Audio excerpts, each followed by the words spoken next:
അതാണ് ഉസ്താദുമാരും ഔലിയാക്കളാണെന്ന് പറയാൻ കാരണം. സി എം മക്കാമിൽ 2 കവറാണ് ഉള്ളത്. ഒന്ന് സി എം വലിയുള്ളയുടെ, ഒന്ന് വാപ്പാന്റെ കവറാണ്. ആ വാപ്പന്നെയാണ് മഹാനായ ശൈഖുനാ ശംസുൽ ഉലമാ റളിയല്ലാഹു അൻഹുവിന്റെ ഉസ്താദ് എന്ന് പറയുന്നത്. ഇനി ശിഷ്യന്മാരെ ഔലിയാക്കളാണ്. നമുക്ക് കുറച്ച് കഴിഞ്ഞിട്ടേ പറയാൻ പറ്റുള്ളൂ എന്ന് മാത്രം. എല്ലാതും ഇപ്പൊ തന്നെയാണ് പറയാൻ പറ്റിയതല്ല. അപ്പോ വാപ്പാരോ ഔലിയാക്കന്മാരെന്നെയാണ്, ഉസ്താദുമാരോ ഔലിയാക്കന്മാരെന്നെയാണ്, ശിഷ്യന്മാരോ ഔലിയാക്കന്മാരെന്നെയാണ്. വിലായത്തിന്റെ ഏറ്റവും ചെറിയ മക്കാം എന്ന് പറഞ്ഞത് ഈമാനാണ്.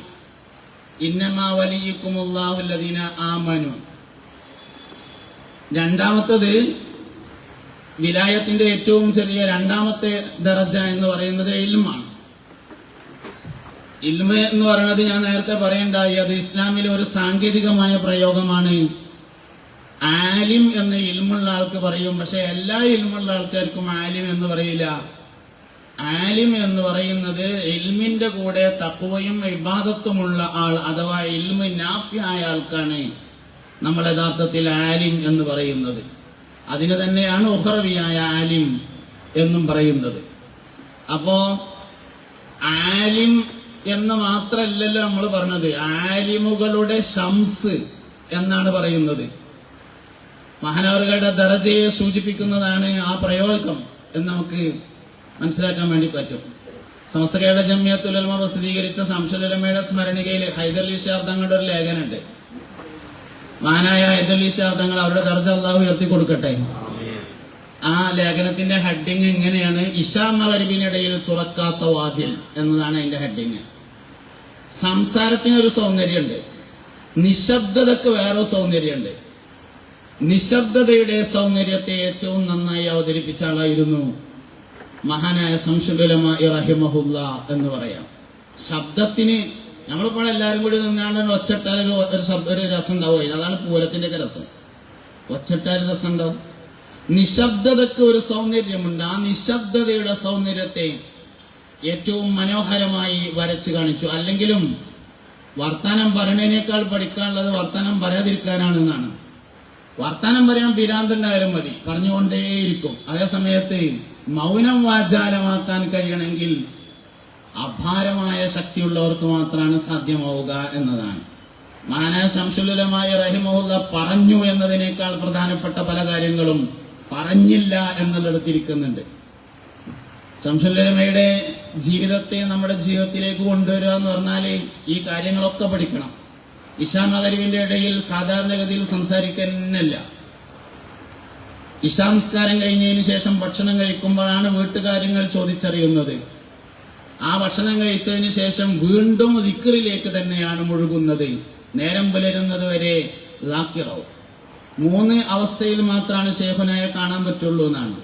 ഒന്ന് ദാക്കിറായ അവസ്ഥയിൽ കാണാം, രണ്ടാമത്തത് വലിയ സമ്മേളനം ഉദ്ഘാടനം ചെയ്യുന്നതായിട്ട് കാണും, മൂന്നാമത് സഹീഹുൽ ബുഖാരി ദർസ് നടത്തുന്നതായിട്ട് കാണും. ഇതല്ലാത്ത ഒരു സാഹചര്യത്തിൽ കാണാൻ ശ്രമിച്ചാൽ വാതിലടച്ചിട്ടുണ്ടാവും. വാതിലടച്ച് ആ വാതിലിന്റെ വിടവിലൂടെ നോക്കിയാൽ പടിഞ്ഞാറോട്ട് തിരിഞ്ഞിരുന്ന് തസ്ബീഹ് മാല സ്പീഡിൽ മറിച്ചുകൊണ്ടിരിക്കുന്ന ശൈഖുനയെയാണ് യഥാർത്ഥത്തിൽ കാണാൻ പറ്റുക. അപ്പൊ 3 കാര്യങ്ങളെ നമ്മൾ പരിശോധിക്കുമ്പോൾ, ഒന്ന്, മഹാനായ ശൈഖുനയുടെ പാരമ്പര്യം എന്ന് പറയുന്നത് സിദ്ദീഖുൽ അക്ബർ റളിയല്ലാഹു അൻഹുവിലേക്ക് ചെന്നുമുട്ടുന്ന ഔലിയാഇന്റെ കുടുംബ പരമ്പരയാണ് എന്ന് പറയാം. 2 ഉസ്താദന്മാരുടെ പാരമ്പര്യം പരിശോധിക്കുമ്പോൾ അതും ഔലിയാക്കളുടെ വളരെ പ്രധാനപ്പെട്ട പാരമ്പര്യത്തിലൂടെയാണ് എന്ന് മനസ്സിലാക്കും. ഇങ്ങനെ എല്ലാ നിലയിലും തേഞ്ഞ ഒരു വ്യക്തിത്വത്തിന്റെ ഉടമ എന്നാണ് മഹാനവറുകളെ നമുക്ക് വിലയിരുത്താൻ പറ്റുക. അപ്പൊ ഒരു മനുഷ്യനെ നമ്മൾ പഠിക്കുമ്പോൾ ആദ്യം പിതാവിനെ കുറിച്ച് പഠിക്കും, പിന്നെ കൂട്ടുകാരെ കുറിച്ചാണ് രണ്ടാമത് പഠിക്കുക. നമ്മളെ മോൾക്കൊരു കല്യാണ നിശ്ചയം വന്നാല് നമ്മൾ സാധാരണഗതിയിൽ ഓരോ പേരന്റെ അടുത്തുള്ള നിസ്കാര പള്ളിയിലേക്ക് ഒന്ന് അസംസ്കരിക്കാൻ പോവുകയാണ് ചെയ്യുക, ഔദ്യോഗിക അന്വേഷണത്തിന് മുമ്പ്. അങ്ങനെ അസംസ്കാരം കഴിഞ്ഞിട്ട് അതിന്റെ അടുത്തുള്ള ചായപ്പൊടിയൊക്കെ ചായ എടുക്കാൻ കയറിയാല് നമ്മളിങ്ങനെ അന്വേഷിക്കും. ആ മാമുട്ടിയാജിയുടെ മൂത്ത മകൻ സുലൈമാനെ പറ്റി എന്താ അഭിപ്രായം എന്ന് ചോദിക്കുമ്പോൾ പറയും, ചെറുക്കനൊന്നും തിരക്കടില്ല, വളരെ ഉഷാറാണ്, നാട്ടുകാർക്കൊക്കെ വേണ്ടപ്പെട്ട ആളാണ്, കുടുംബമൊക്കെ നോക്കുന്ന ആളാണ്, പക്ഷെ അവന്റെ കൂട്ടുകാരൊക്കെ മോശമാണ് എന്ന് പറഞ്ഞാൽ മനസ്സിലായി ആള് മോശമാണ്. ഏത് മനുഷ്യനെയും വിലയിരുത്തുമ്പോൾ രണ്ടാമത് നോക്കുന്നത് കൂട്ടുകാർ ആരൊക്കെയാണ് എന്നാണ്. ഔലിയാക്കളാണ് കൂട്ടുകാർ എന്നുള്ളതാണ് ശൈഖുനയുടെ പ്രത്യേകത. അക്കാലത്തെ 20-ാം നൂറ്റാണ്ടിലെ എല്ലാ മഹത്തുക്കളും ശൈഖുനായെ ഒരല്പമെങ്കിലും പരാമർശിക്കാതെ പോയിട്ടില്ല. മഹാനായ ശൈഖുന റഹിമഹുല്ലയുടെ മൗലൂദ് ഓതിയത് അരിമ്പ്രസ്താദാണ്. അരിമ്പ്രസ്താദ് എന്ന് പറഞ്ഞാൽ വിലായത്തുള്ള ആളാണെന്നുള്ളതിൽ ആർക്കും തർക്കമില്ലല്ലോ. ആ കാലത്തെ ഔലിയാക്കൾ ആരിഫീങ്ങൾ ശൈഖുന റഹിമഹുല്ലയെ പരാമർശിക്കാതെ പോയിട്ടില്ല എന്നുള്ളത് അവരുടെ മഹത്വത്തെ സൂചിപ്പിക്കുന്നു. മാത്രമല്ല, ഒരു കാലത്തിന്റെ ഏറ്റവും വലിയൊരു സമുദ്ധാരകൻ എന്ന് പറയാവുന്ന തരത്തിൽ നമ്മുടെ കേരളത്തിൽ മൺമറഞ്ഞുപോയ എല്ലാ മഹത്തുക്കളെയും കണ്ടെത്തിയിട്ടുണ്ട്. 2 ആഴ്ച മുമ്പ് ഞാൻ മംഗലാപുരത്ത് കുറെ ഉള്ളോട്ട് പോയിട്ട് ഒരു സ്ഥലത്ത് ഒരു പരിപാടിക്ക് പോയപ്പോൾ അവിടെ ഒരു മക്കാമുണ്ട്. അപ്പൊ മക്കാമിൽ സിയാറത്ത് ചെയ്യാൻ വേണ്ടി കയറിയപ്പോൾ ആ നാട്ടുകാർ പറഞ്ഞു, മഹാനായ ശൈഖുന ശംസുൽ ഉലമ ഇവിടെ വന്നിട്ടുണ്ട്, ഇതൊരു സയ്യിദാണെന്ന് പറഞ്ഞു വന്നിട്ടുണ്ട്. അതിന്റെ ശേഷം പിന്നെ അവിടെ ഒരു ബോർഡുമ്മ സയ്യിദ് എന്ന് കൂട്ടി എഴുതിയിട്ടുണ്ട്. അപ്പോ കേരളത്തിലും പരിസരത്തൊക്കെ മൺമറഞ്ഞു പോയ ആൾക്കാരൊക്കെ കണ്ടെത്തുക, ജീവിച്ചിരിക്കുന്ന സ്വാലിഹ്യങ്ങളൊക്കെ കണ്ടെത്തുക, ഇതൊക്കെ വളരെ പ്രധാനപ്പെട്ട കാര്യമാണ്. പിന്നെ ഇനി മൂന്നാമതൊരു വിഷയം, ഒരു മനുഷ്യന്റെ ജീവിതം ഹൈറോ ഷർറോ എന്ന് തീരുമാനിക്കുന്നതിൽ മൗത്ത് എങ്ങനെ നോക്കും എന്നുള്ളത് പ്രധാനമാണ്. ഏത് മനുഷ്യന്മാരും അങ്ങനെയാണ്. അതിനാണ് നമ്മൾ ഹുസ്നുൽ ഖാത്തിമ എന്ന് പറയുന്നത്. ഹുസ്നുൽ ഖാത്തിമ എന്ന് പറഞ്ഞാൽ 4 ആൾക്കാരോട് പറയാൻ പറ്റുന്ന രൂപത്തിൽ മൗത്ത് ആവുന്നതിനെയാണ് ഹുസ്നുൽ ഖാത്തിമ എന്ന് പറയുന്നത്. വാപ്പ മരിച്ചിട്ട് ചെന്ന് അപ്പോ മോനോട് ചോദിച്ചു, എന്തേ വാപ്പാക്ക് തരണമെന്ന് ചോദിച്ചു. കാര്യമായിട്ടൊന്നും ഉണ്ടായിരുന്നില്ല. വെള്ളിയാഴ്ച രാവിലെ സാധാരണ മങ്കൂസ് മരുത് ഓതല് പതിവുണ്ട്. കഴിഞ്ഞ വെള്ളിയാഴ്ച രാവിലെ അത് ഓതി. മരിച്ചവർക്ക് യാസീൻ ഓതി തോരന്ന് അദ്ദാതൊക്കെ ചൊല്ലി ഇശാംസ്കാരം കഴിഞ്ഞ് ഭക്ഷണം കഴിച്ച് മൂത്രമൊഴിച്ച് പൊതുണ്ടാക്കിയിട്ട് വാപ്പ കടക്കാൻ പോയോടത്തുനിന്ന് നെഞ്ഞത്ത് കൂടി ഒരു വേദന ഉണ്ട് എന്ന് പറഞ്ഞു. ഞങ്ങൾ ഓടിച്ചെന്ന് കട്ടിലമൊക്കെ എടുത്തിടത്തി സംസം വെള്ളം വേണമെന്ന് പറഞ്ഞ് കൊണ്ടേ കൊടുത്തു. 3 മുറുക്ക് കുടിച്ചിട്ട് കട്ടിലുമെങ്ങനെയാണ് നീണ്ടു നിന്ന് കടന്നങ്ങാണ്ട് ലാ ഇലാഹ ഇല്ലല്ലാഹ് എന്ന് 3 വട്ടം പറഞ്ഞ് പിന്നെ വാപ്പ ഒരു വലി ഇങ്ങനെ വലിച്ചു. പിന്നെ വാപ്പ മുണ്ടിയില്ല എന്ന് പറയുമ്പോ സംഗതി വാപ്പ മരിച്ചു എന്നാണ് പറഞ്ഞാലും പറയണതിന് ഒരു ചൊറുക്കുണ്ട്. അതിന്റെ പേരാണ് ഹുസ്നുൽ ഖാത്തിമ എന്ന് പറഞ്ഞത്. അതുകൊണ്ടാണ് നമ്മൾ ശംസുൽ ഉലമയുടെ വഫാത്ത് ഇങ്ങനെ എപ്പോഴും പറഞ്ഞത്. ആൾക്കാർ ചോദിക്കും, നിങ്ങൾക്ക് ഈ ഫാത്തിമ ഹോസ്പിറ്റലിൽ കിടന്ന വഫാത്തല്ലാതെ വേറൊന്നും പറയല്ലേ? വേറൊരു ചോദ്യമാണ്, ആ മറസന്റെ അന്നല്ലാതെ വേറൊന്നും പറയല്ലേ? അത് പറയാൻ മാത്രം ഉള്ളതുകൊണ്ടുള്ള ഈ സംഗതി. ശംസുൽ ഉലമ റഹിമഹുല്ലയുടെ വഫാത്ത് പറയാൻ മാത്രം ഉള്ളതുകൊണ്ടാണ് പിന്നെയും പറയണത്. ഒരു മനുഷ്യന്റെ ജീവിതം എങ്ങനെയായിരുന്നു എന്ന് തീരുമാനിക്കുന്നതിൽ ആ മനുഷ്യന്റെ മൗത്ത് എങ്ങനെയായിരുന്നു എന്നുള്ളത് വളരെ പ്രധാനപ്പെട്ട ഘടകം തന്നെയാണ്. അതുകൊണ്ടാണ് അത് പറയുന്നതും അത് പറയേണ്ടി വരുന്നതും എന്ന് നമ്മൾ മനസ്സിലാക്കേണ്ട കാര്യമാണ്. അപ്പൊ അതുകൊണ്ട് മഹാനവറുകളുടെ ജീവിതത്തിൽ നിന്ന് നമ്മുടെ ജീവിതത്തിലേക്ക് പകർത്തേണ്ട കുറെ കാര്യങ്ങളുണ്ട്. വിലായത്തിനെ അള്ളാഹു പല കാര്യങ്ങളെ കൊണ്ട് മറച്ചു വെക്കാറുണ്ട്. നുബുവത്ത് കൊണ്ട് മറക്കും വിലായത്തിനെ. നാളെ കഴിഞ്ഞ റബീഉൽ അവ്വലിൽ പൊന്നാനി വലിയ ജുമാഅത്ത് പള്ളിയിൽ മങ്കൂസ് മൗലിദിനെ കുറിച്ചൊരു പ്രഭാഷണം ഉണ്ടായിരുന്നു. അപ്പൊ ഞാൻ വണ്ടിയിൽ നിന്ന് ഇറങ്ങി ഇങ്ങനെ പോകുമ്പോ ഒരാൾ ചോദിച്ചു, ഈ മങ്കൂസ് മൗലിദിന്റെ അവസാനത്തിലുള്ള ദുആയില് വലിയക്കല്ലാതെ ഒന്നുണ്ട്, അത് ആരാണെന്ന് ചോദിച്ചു. ബഹുമാനപ്പെട്ട ഇബ്നു ഹജർ തങ്ങളാണ് മങ്കൂസ് മൗലിദിന്റെ അവസാനത്തിലുള്ള ആ ദുആ എഴുതിയത്. അതിന് 2 ഭാഗമാണ്. ആദ്യത്തിലൊരു സ്വലാത്ത ഉള്ളത്, അതിന് സ്വലാത്തുൽ മുൻജിയ എന്ന് പറയും.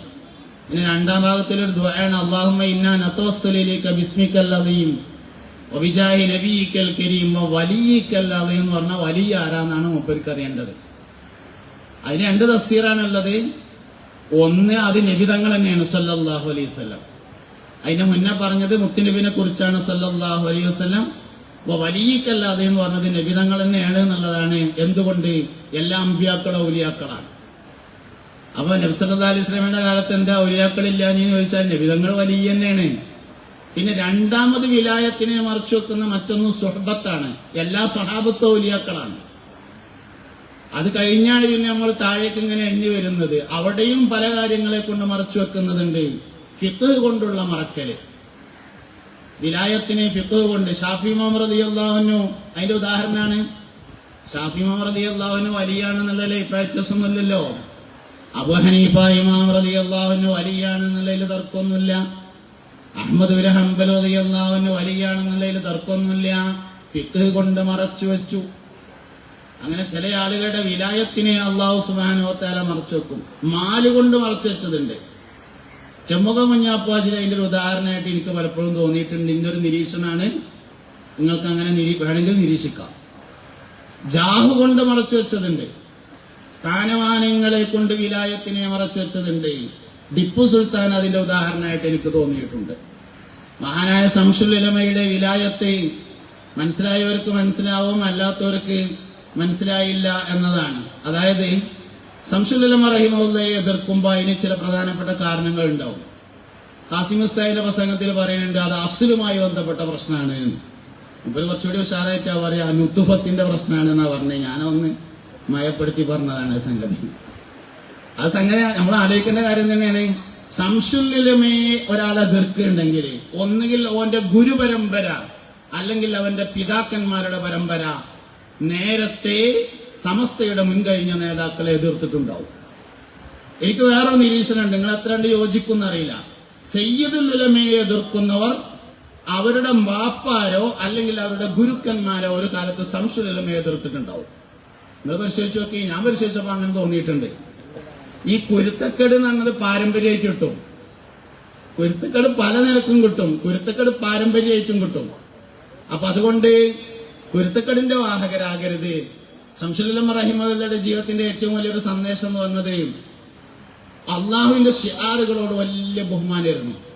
ഈ മക്കാമുകളോടൊക്കെയുള്ള ബഹുമാനം അതിൽ പെട്ടതാണ്. ഷിആറുകളോട് ഇലാഹിയ ഒമയു അലിം ഷായിറല്ലാഹ് ഷിആറുള്ളവരോട് വലിയ ബഹുമാനമാണ് കാണിച്ചിരുന്നത് എന്നതാണ്. സയ്യിദന്മാരോടുള്ള ബഹുമാനമൊക്കെ അതിന്റെ ഭാഗമായി വന്നു. ആലിമീങ്ങളോടുള്ള ബഹുമാനമൊക്കെ അതിന്റെ ഭാഗമായിട്ട് വന്നു. ഈ കെ എസ് എം വലിയര് പറഞ്ഞതായിട്ട് ശംസുൽ ഉലമ സ്മരണികയിൽ പറയുന്നുണ്ട്.